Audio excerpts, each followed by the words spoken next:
Pete Buttigieg is crisscrossing New Hampshire on a mission. He's focused on converting voters with his brand of centrism. And recent polls show he's having a moment.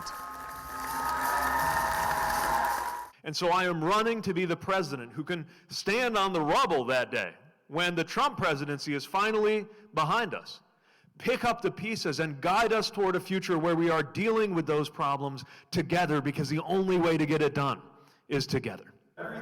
The 37-year-old mayor of South Bend, Indiana, is peddling a moderate platform, which for some Granite State voters makes him an inspiring alternative to fellow moderate and current frontrunner Joe Biden. You know, I liked Joe when he was vice president. I still like him, but I don't know. I'm not sold on him. Doesn't have my heart. I think that with candidates like that, it's either old ideology, old rhetoric. This is new, this is fresh, this is different. Mayor Pete is a millennial voice in a crowded field of contenders twice his age, and he's banking on policies that reflect fiscal restraint to address issues like health care and climate change. We're seeing growing support for Pete in Iowa, and we believe that we can recreate that here. Since the last debate especially, we've just seen this huge groundswell of support building for him. So it's just important for us to get out and talk to every voter. The Harvard-educated former military intelligence analyst speaks 8 languages and is the son of an immigrant from Malta.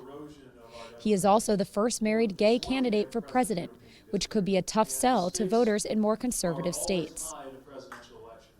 I think that New Hampshire, from what I've seen, is willing to accept him for who he is as a person and not hold his sexual orientation against him. I'm not sure that all parts of this country are quite that progressive, and that concerns me. But as voters compare candidates, Mayor Pete's trademark calm demeanor strikes a very different chord to rivals Bernie Sanders and Elizabeth Warren.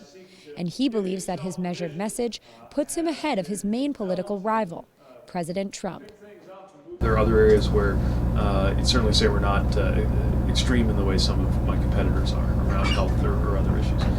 But in the end, what I'm offering is a chance to have the most effective and progressive presidency of my lifetime, while also galvanizing, not polarizing the American people. And I think that's where most voters are and where most Americans think we need to go. All eyes will be on New Hampshire when it casts some of the country's first votes in February. But it's still a long road ahead before America will decide whether to elect its youngest ever president.